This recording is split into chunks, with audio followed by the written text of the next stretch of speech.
భారతరత్న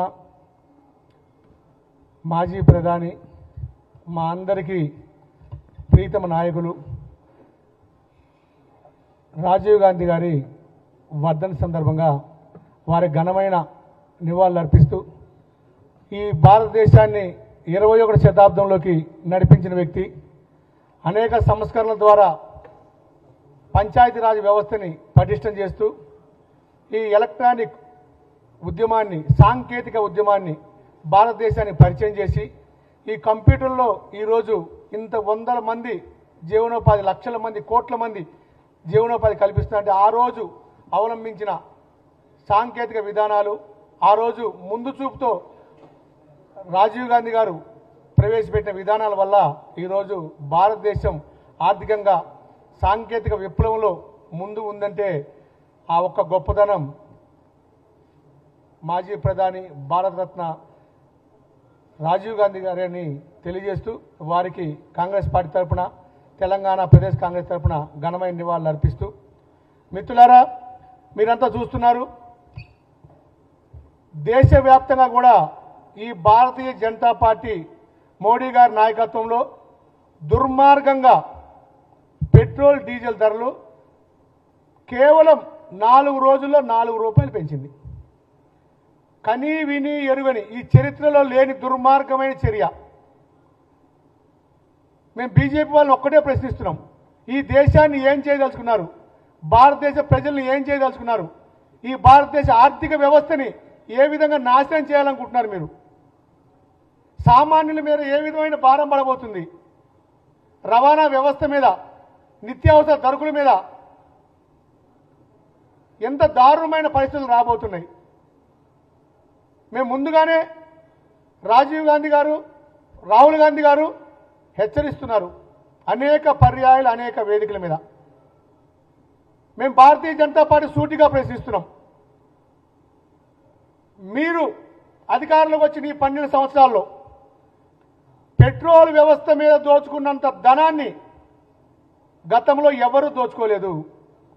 మీరు కార్పొరేటీకరణ ద్వారా ఆదాని అంబానీ కుటుంబాలను బాగుపరిచే పద్ధతి తప్ప ఈ ధనానికి ఉపయోగపడే కార్యక్రమం ఏది చేయట్లేదు. మేము ఒకటే చెప్పదలుచుకున్నాం మిత్రులారా, 2004లో 2014 దాకా కాంగ్రెస్ పార్టీ మన్మోహన్ గారి నాయకత్వంలో సోనియా గాంధీ గారు చైర్పర్సన్గా యూపీఏ 1 యూపీఏ 2లో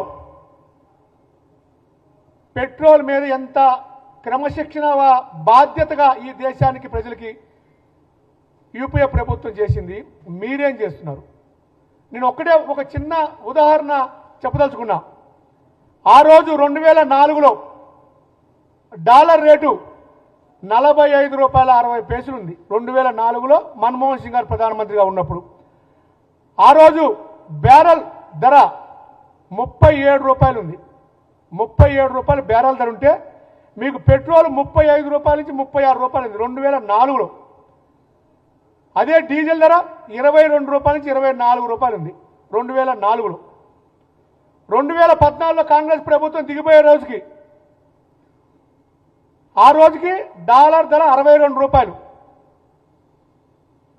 బ్యారెల్ ధర 108 రూపాయలు, పెట్రోల్ ధర 45 రూపాయల నుంచి 55 రూపాయలు ఆ 2014 చివరి వరకు. డీజిల్ ధర 31 రూపాయల నుంచి 35 రూపాయలు, 35 రూపాయల నుంచి 38 రూపాయలు మ్యాక్సిమం. నేను చెప్పే ఫిగర్స్ మ్యాక్సిమం ఏ మిత్రులైనా ఆన్లైన్లో చూసుకోవచ్చు. అదే బీజేపీ ప్రభుత్వం వచ్చింది ఈ 10 సంవత్సరాల్లో డాలరు దారుణంగా రూపాయి పడిపోయి 2014లో 62 రూపాయలు ఉంటే ఈరోజు 96 రూపాయల 84 పైసలు. మీరు బ్యారెల్ ధర 110 రూపాయలు ఉంటే డీజిల్ ధర 111 రూపాయలు. మీకు ఇంకోటి కూడా గుర్తు చేయదలుచుకున్నా, 2008లో ప్రపంచంలోనే ఏ రోజు కూడా లేని అంత ధర బ్యారెల్ ధర 147 రూపాయలు హైకు. ఇప్పుడు కొట్టిన బ్యారెల్ ధర ప్రపంచ చరిత్రలో హైయెస్ట్ రేట్ ఎప్పుడంటే 2008లో 147 రూపాయలకి వెళ్ళింది. ఆ రోజు పెట్రోల్ ధర ఎంత ఉందా చెప్పండి? 55 రూపాయలు పెట్రోల్ ధర, డీజిల్ ధర 58 రూపాయలు, 38 రూపాయలు డీజిల్ ధర. అంటే అంత తారాస్థాయికి చేరిన బేరాల ధర యూపీఏ ప్రభుత్వం చాలా క్రమశిక్షణతో పెట్రోల్ డీజిల్ ధరలు పెంచలా, కంట్రోల్ చేసింది.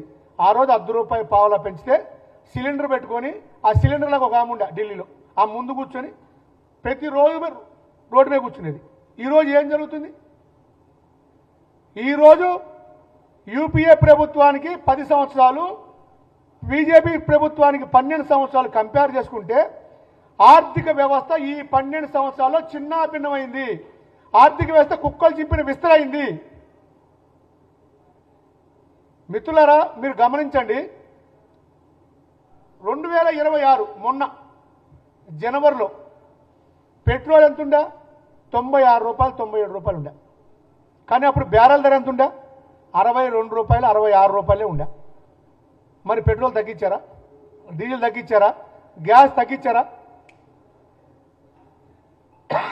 ఇప్పుడు యుద్ధం ఉంది, యుద్ధం వల్ల పెరిగింది అంటే మీరు ఎవరు ఫెయిల్యూర్? ఇది అసలు ప్రధానమంత్రి గారు ఏం మాట్లాడుతున్నాడు?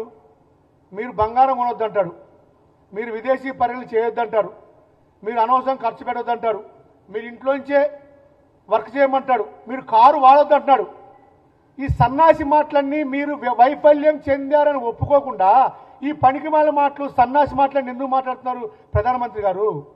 మేము డిమాండ్ చేస్తున్నాం, చదువు రాని వ్యక్తుల్ని ప్రధానమంత్రులు చేసి ఇలాంటి దరిద్రమైన పరిస్థితి వస్తుంది. ఈరోజు ప్రధానమంత్రి గారు ఈ 10 సంవత్సరాలు కూడా ఇంత సుఖంగా సౌకర్యవంతంగా ఈ 12 సంవత్సరాలు పరిపాలించాడు అంటే గతంలో పివి నరసింహరావు గారు చేపట్టిన ఆర్థిక సంస్కరణలు, మన్మోహన్ సింగ్ గారు హయాంలో ఆర్థిక క్రమశిక్షణ, సమర్థవంతమైన పరిపాలన, దూరదృష్టి, ఇవన్నీ ప్రణాళికాబద్ధంగా 10 సంవత్సరాలు జరగబట్టి ఈరోజు 12 సంవత్సరాలు మీరు సుఖంగా అద్భుతంగా పరిపాలించామని గొప్పలు చెప్పడం ఒక అవకాశం వచ్చింది. మీరు చేస్తున్న కార్యక్రమం వల్ల ఈ దేశం చిన్నాభిన్నం కాబోతుంది. మీరు ఇంకో చిన్న ఉదాహరణ చెప్పదలుచుకోండి, ఇవన్నీ అంకెల ద్వారా చెప్తున్నాం. ఇప్పుడు జంజీ విద్యార్థులకి, యువతకి నూతనంగా ఈ ప్రజాస్వామ్య వ్యవస్థలో ఓటుకు పొందిన వ్యక్తులకు కూడా ఒక విజ్ఞప్తి చేస్తున్నాం. సోదరులారా, మిత్రులారా, 2004 నుంచి 2014 వరకు 2000లో పుట్టిన పిల్లలందరూ కూడా ఆ టైంలో వాళ్ళ వయసు కేవలం 13 సంవత్సరాలు, 12 సంవత్సరాలు, 14 సంవత్సరాలు. ఈరోజు బీజేపీ చేస్తున్న చెడు ప్రచారం, ఈ వాట్సాప్ యూనివర్సిటీలో వండి వారుస్తున్న దుర్మార్గమైన ఆలోచన విధానం మీరు పరిగణలో తీసుకోవద్దు. ఈరోజు సాంకేతిక విప్లవం వచ్చింది. మీరు ఏ విధంగా ఎక్కడ ఆన్లైన్లో చూసినా 2004 నుంచి 2014 వరకు కాంగ్రెస్ పార్టీ ప్రవేశపెట్టిన అద్భుతమైన ఆలోచన విధానం, ఆనాటి పరిపాలన విధానం, ఆనాటి ఆర్థిక క్రమశిక్షణ, ఆనాడు ప్రవేశపెట్టిన పథకాలు మీకు ఎక్కడ చూసినా కనపడతాయి. వాటి వల్ల ఆ పునాదుల మీద నిలబడిన ఆర్థిక వ్యవస్థ కాబట్టే ఈరోజు ఇంత అద్భుతంగా భారతదేశం ఇంకా ముందుకు పోగలుగుతుంది. మనం గొప్పగా చెప్తున్నాం. ఏ విధంగా చూసుకున్నా గత 10 సంవత్సరాల్లో యూపీఏ 1, యూపీఏ 2 ఉన్న 10 సంవత్సరాల పరిపాలన, మోడీ గారి ఆధ్వర్యంలో ఉన్న ఈ 12 సంవత్సరాల పరిపాలన కంపేర్ చేసుకుంటే ఏ విధంగా కూడా భారతదేశం ఒక అడుగు ముందుకేసిన పాపన పోలేదు. కేవలం వాట్సాప్ యూనివర్సిటీల ద్వారా గొప్పలు చెప్పుకుంటూ మీరు ప్రజలను మభ్యపెడుతున్నారు. ఈరోజు రాహుల్ గాంధీ గారు చెప్తున్నారు, అనేక పర్యాలు చెప్తున్నారు. మీకు ఇంకోటి గుర్తు చేయదలుచుకున్నా, ఈరోజు ఎట్టయితే శుద్ధ పలుకులు పలుకుతున్న ప్రధానమంత్రి గారు 2020లో కూడా ఫిబ్రవరి 7వ తారీఖు డేట్ కూడా చెప్తారు. ఫిబ్రవరి 7, 8 తారీఖుల్లో రాహుల్ గాంధీ గారు పార్లమెంట్లోంచి బయటకు వచ్చి చెప్పాడు, త్వరలో భారతదేశంలో పెద్ద ఎత్తున ప్రపంచవ్యాప్తంగా ఒక వైరస్ వచ్చింది, చాలా ఇబ్బందులు పడుతున్నారు, యూరోప్ దేశాల్లో ఆల్రెడీ ఇబ్బంది పడుతున్నారు, దాని చర్యలు తీసుకోవాలి అని చెప్పి రాహుల్ గాంధీ గారు చెప్తే ఈ ఎదవలు, ఈ బీజేపీ సన్నాసులందరూ ఆ రోజు ఎగతాళి చేశారు, నవ్వారు, అసభ్యకరమైన, అభ్యంతరకరమైన, దుర్మార్గమైన వ్యాఖ్యలు మాట్లాడారు. కానీ తర్వాత ఏం జరిగింది ప్రజలందరూ తెలుసుగా, లాక్డౌన్, ప్రణాళిక లేకుండా లాక్డౌన్ ప్రకటించారు. లక్షల మంది ప్రజలు చనిపోయారు. అప్పుడు కూడా ప్రధానమంత్రి ఏం చేశాడా? నువ్వేమైనా బాధ్యతగా ప్రవర్తించావా? దీపాలు వెలిగిమన్నాడు, డప్పులు కొట్టమన్నాడు, ప్రార్థనలు చేయమన్నాడు, చెట్ల కింద కూర్చోమన్నాడు, ఏదో చెప్పాడు తప్ప దాని దగ్గర చర్యలు తీసుకోలే. అనేక మంది వలస కార్మికులు మృతి చెందారు. వలస కార్మికులు అన్నాలు లేకుండా, తిండి లేకుండా, తిప్పలు లేకుండా చనిపోయారు. నీ అసమర్థత, నీ వైఫల్యం వల్ల ఆ రోజు లాక్డౌన్లో కూడా మనం విఫలమయ్యాము. అనేక రంగాల్లో, కొన్ని రంగాల్లో సక్సెస్ అయి ఉండొచ్చు గత ప్రభుత్వాల పాలసీల వల్ల. ఇప్పుడు కూడా మళ్ళీ చెప్తున్నాం, రాహుల్ గాంధీ గారు చెప్తున్నారు, ప్రపంచ ఆర్థిక నిపుణులు చెప్తున్నారు, కార్లు వాడొద్దు, బంగారం కొనొద్దు, తిండి తినొద్దు. ఇవి కాదు చెప్పాలి. ఈ సన్నాసి బీజేపీలు చెప్పే మాటలు ఇవి కాదు. మీ ప్రధానమంత్రి చెప్పిన మాటలు మీరు ఏదో గొప్పగా ఫీల్ అవ్వద్దు. మీ వైఫల్యాన్ని కప్పిపుచ్చుకోవడానికి మాత్రమే ఈ వితండవాదాన్ని ప్రజల ముందుకు తెస్తున్నారు. ఈ సందర్భం ఇంకో విషయం కూడా మీ దృష్టికి తేదలుచుకున్నా. 2014 నుంచి 2026 ఈ రోజు వరకు 12 సంవత్సరాలు, 2004 నుంచి 2014 వరకు, ఆ 10 సంవత్సరాల కాంగ్రెస్ ప్రభుత్వం యూపీఏ పరిపాలనలో ఈ భారతదేశ ఆర్థిక వ్యవస్థ సుభిక్షంగా ఉంది. మీ హయాంలో, మీ 12 సంవత్సరాల్లో భ్రష్టు పట్టింది అనే దానికి అనేక ఉదాహరణలు మీ ముందు పెట్టదలుచుకున్నా. ముఖ్యంగా ఆ రోజు, ఈరోజు ఏం చెప్తున్నారండి? ఈరోజు ఏం చెప్తున్నారు? మేము ప్రపంచంలోనే 4వ స్థానంలో ఉన్న ఆర్థిక వ్యవస్థ, మేము 3వ స్థానంకి వెళ్ళిపోతున్నాం, జపాన్తో పోటీ పడుతున్నాం అని చెప్తున్నారు. కానీ మన జనాభా 140 కోట్లు ఉంది కాబట్టి మనం ఆర్థిక వ్యవస్థ బలంగా ఉంది. కానీ పర్ క్యాపిటల్ ఇన్కమ్ ఎంత దారుణంగా ఉంది తెలుసా? పర్ క్యాపిటల్ ఇన్కమ్ మనది $2,900 ఉంటే బంగ్లాదేశ్ కూడా $2,900, దగ్గర దగ్గర బంగ్లాదేశ్తో సమానంగా ఉన్నాం. మన 4వ ఆర్థిక వ్యవస్థ కదా. జపాన్ది కూడా 4వ ఆర్థిక వ్యవస్థ ప్రపంచంలో. కానీ జపాన్ పర్ క్యాపిటల్ ఇన్కమ్ ఎంతండి? $35,000. మనదేంది పరిస్థితి? అంటే మేము ఎందుకు చెప్తున్నామంటే, మీరు ఎన్ని రోజులు ఈ మోసపూరితమైన వాగ్దానాలు, మోసపూరితమైన విధానాలు, మోసపూరితమైన ఈ వాట్సాప్ యూనివర్సిటీలో వండి వార్చిన ఈ దరిద్రమైన భావజాలాన్ని ప్రజల మీద పెడతారు? అదేవిధంగా ఇంకో విషయం కూడా చెప్పదలుచుకున్నాం. 2014 నుంచి 14 వరకు జీడిపి గ్రోత్, ఆ రోజు 94% జీడిపి గ్రోత్ ఉంటే ఈరోజు ఏముందా?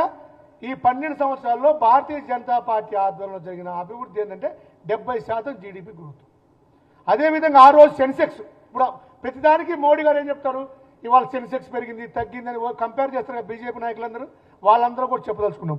ఈరోజు సెన్సెక్స్, ఆ రోజు 2004 నుంచి 2014 వరకు 300% సెన్సెక్స్ పెరిగితే ఈరోజు 208% సెన్సెక్స్ పెరిగింది ఈ 12 సంవత్సరాల్లో.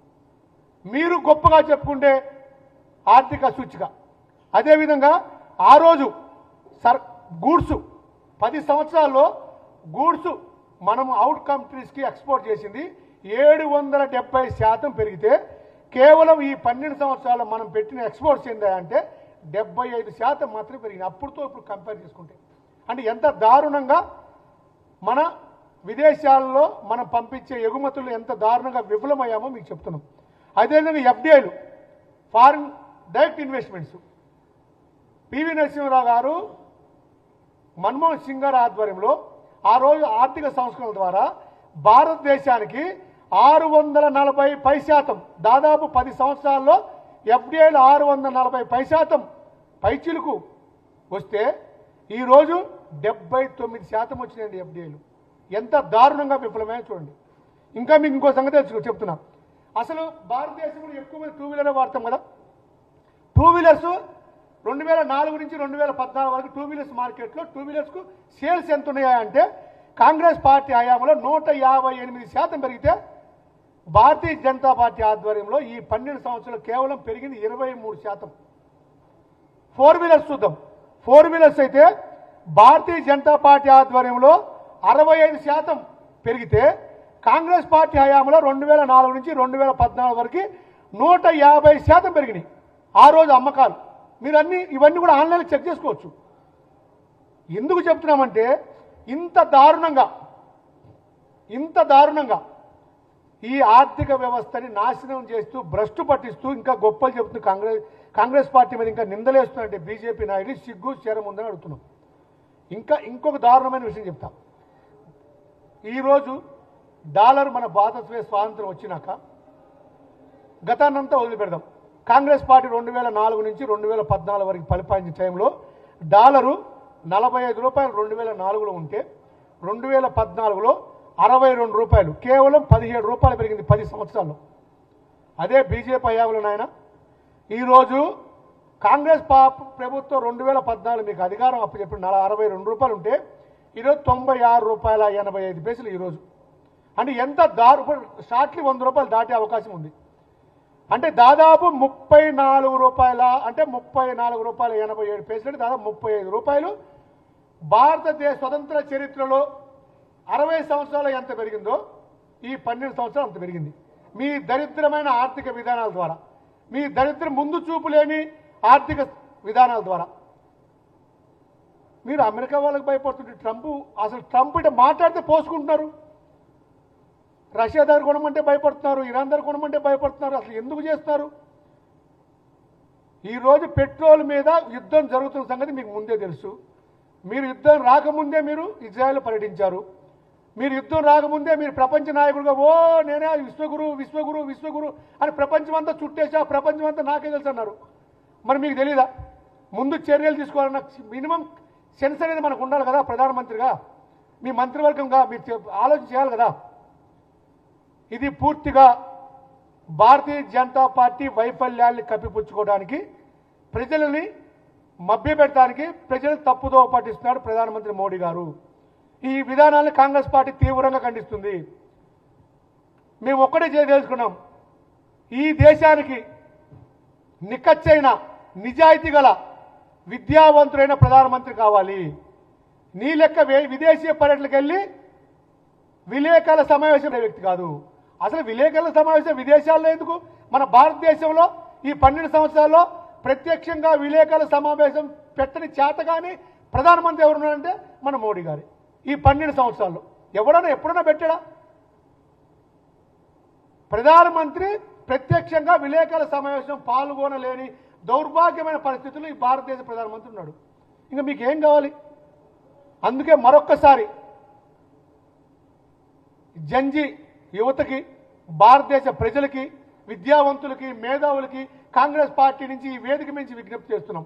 మిత్రులారా, ఈ దేశంలో సమర్థవంతమైన ఆర్థిక విధానాలైన, సమర్థవంతమైన పరిపాలన, ముందు చూపున్న పరిపాలన అందించాలి అంటే ఒక కాంగ్రెస్ పార్టీకే సాధ్యం. అందుకే మా ముఖ్యమంత్రి గారు మొన్న కూడా మీడియా సమావేశంలో చెప్పారు, భవిష్యత్తులో రాహుల్ గాంధీని ప్రధానమంత్రి అభ్యర్థిగా మేము ప్రకటించుకొని ఎన్నికలకు వెళ్తాము అని మా ముఖ్యమంత్రి గారు మొన్న ప్రకటించారు.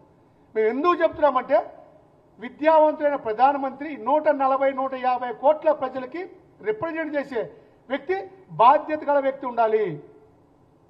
ప్రణాళికాబద్ధంగా పరిపాలన చేసే వ్యక్తి ఉండాలి. ఎప్పటికీ మతం మతం మతం మతం, ఆ మతం తప్ప ఇంకో మాటే లేకపోయా, ఆ టెంపుల్ గుళ్ళు తప్ప ఇంకో మాటే లేకపోయా, మీరు ఏం చేస్తారండి పరిపాలన? అందుకే మేము మళ్ళీ విజ్ఞప్తి చేస్తున్నాం, జంజీ యువతకు విజ్ఞప్తి చేస్తున్నాం, మేధావులకు విజ్ఞప్తి చేస్తున్నాం, విద్యావంతులకు విజ్ఞప్తి చేస్తున్నాం.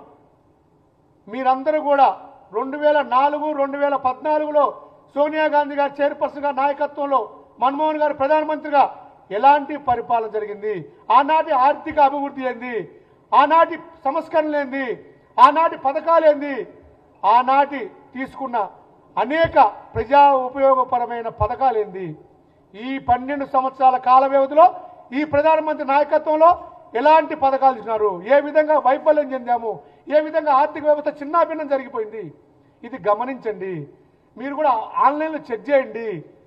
మీరు ఒట్టిగా 24 సంవత్సరాల యువత, మీకు గతంలో నెహ్రూ గారి పరిపాలన, ఇందిరాగాంధీ గారి పరిపాలన, రాజీవ్ గాంధీ గారి పరిపాలన, పివి నరసింహరావు గారి పరిపాలన, మన్మోహన్ సింగ్ వాగ్దానాల ద్వారా వారు వండి వార్చి ఈ వాట్సాప్ యూనివర్సిటీలో ప్రచారం చేస్తున్న అబద్ధపు దుష్ప్రచారం, వ్యక్తిగత దాడి, వ్యక్తిత్వ హననం